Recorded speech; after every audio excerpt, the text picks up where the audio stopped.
I want to show you an app that I'm using in my classes online and for remote teaching. It is called Kahoot. If you've never used Kahoot before, I'm going to show you how it works, how it's really effective with your students, and how you can use it not only in a synchronous online platform, but how you can use it in an asynchronous format so that your students have a great way to learn the information you want them to learn in the class on their own in a fun, interactive way. If this video is helpful for you, don't forget to give it a like, a thumbs up, click the subscribe button so you don't miss any other videos. I have new videos coming out every single week, whether you are an educator, an actor or director, a multi-hyphenate artist like myself. So over here on my dashboard, you're going to see all of the Kahoots that I've created. These are interactive quizzes that your students can do not only with you via Zoom or an online platform, but they can do on their own. So I create these quizzes and then I allow them to play them to study for practice tests, exams, quizzes. It is really fun and interactive, and I'm telling you, I use these, and I teach mostly college level. I use these in some of my really big classes with 80 or 90 people in them, and when you get that many people at one time, it is so fun playing the quiz, playing the game together. But also you can do this for your students whether you're on a Zoom session or if they are wanting to study for a quiz or an exam, they can play it on their own at home from their own device. So let me show you what one of them looks like. Let's play this game. All you do is click it and it goes into it. Now you can see I have put in all of my questions. You can do both multiple choice and you can do true and false with the free version. So I have all of these are multiple choice, but I do have some that are true and false as well. I create these and I archive them and save them so that way I can use them in multiple classes. For example, I will create one about intro to theater and I will use it for learning theater terms. I'll use it in my acting class as well as in my intro to theater class. And the same thing for like my musical theater classes. I will try to create multiple quizzes that I can then utilize in different classes. So it's really starting to save you time as well. So you don't have to create, new quizzes every single week. What you do is you play it from your desktop. And if you are working on Zoom, you would share your desktop screen with them on Zoom and they would play with another device like their phone or a tablet or something else. All right, so what you're going to do is you would click play after you've created it. And I'll show you how to create one in a second, but you click play on the left side over here. You're going to pick host. So pick host and then it launches the quiz. Now, again, this is what you would share with your students on your desktop. Okay, I'm gonna do the classic version, and so I'm gonna click classic. And you have other options down here, but I just do normal. Now, it does start this really cool music.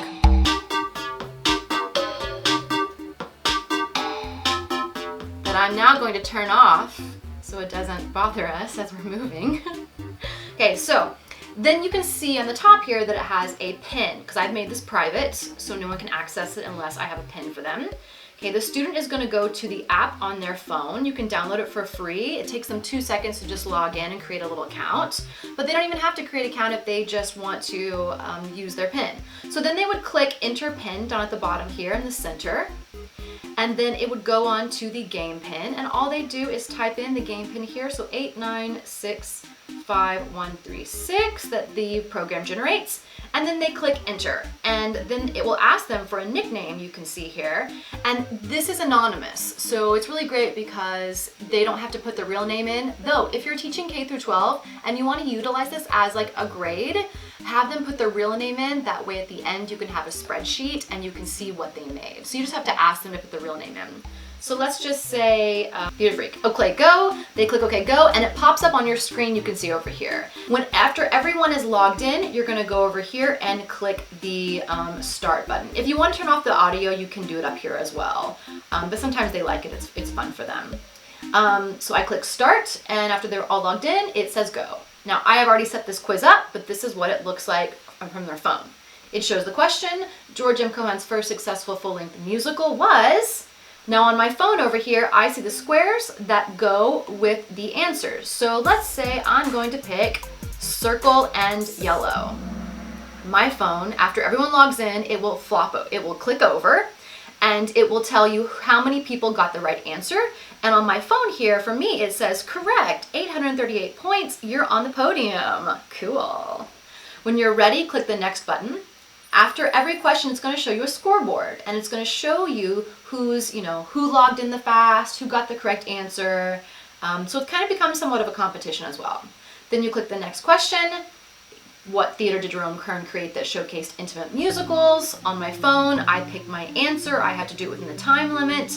Let's say I picked The Old Globe Blue. Genius Machine? No, incorrect. Answer streak lost. Dig deep on the next one. I love how it has these encouragements on here as well. It's so fun for the students and encouraging for them, even if they get the answer wrong. Then I click next. This is the very end of the game.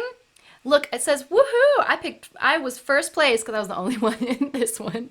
But it tells you up here who got first, who got second, and who got third. And then you can click get feedback at the end. So this is just a really great way to also view reports. You can play it again. You can save the results and use it as a grade. It's just really fun and interactive for them. So now I'm going to go through and just show you a few of the basics of how to get started with creating your quiz in case this is something you'd like to try for your class. So you'll go to Kahoot.com, sign up, get a membership. It's really simple. You don't have to pay for anything to get the free one. After you do that, when you go to your dashboard, you're going to click on the top right-hand corner over here and you're going to click Create. After you click Create, it's going to allow you to do either multiple choice or a true and false. If you want to add a question, go to the left side over here and you can pick quiz or you can pick a true and false one.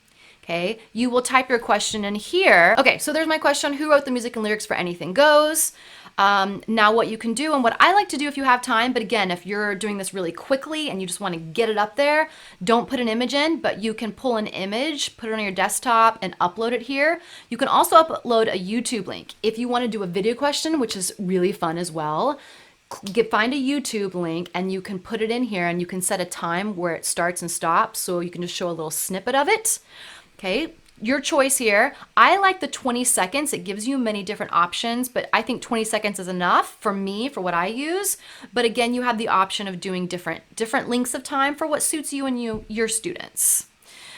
You'll put an answer here. So let's say Cole Porter, which is the correct answer. So since it's the correct one, I'm going to click the check mark next to it saying, yes, that's the answer. Okay, let's say we pick, those are my answers. I have picked the correct one. Okay, and then you can click add a question on the left here and you can pick another one. So say you want to do a true and false, it will go to number 2. The same thing, go through here, fill in your answers. When you're done, hit the top right button. You can then title it. I like to separate them by units or chapters or topic discussions. You can put a description if you'd like to as well. Click continue. It's going to validate this Kahoot. And now it says it's ready to play it. It also gives you some other options that you can improve on, which is great. You can put a thumbnail for a picture for that quiz so it's not blank, but I'm gonna click done and then you can see it's right here. Now I go through and add photos on them that are that relate to that quiz. But again, if you're just setting it up, this is how you can do it quickly and easily.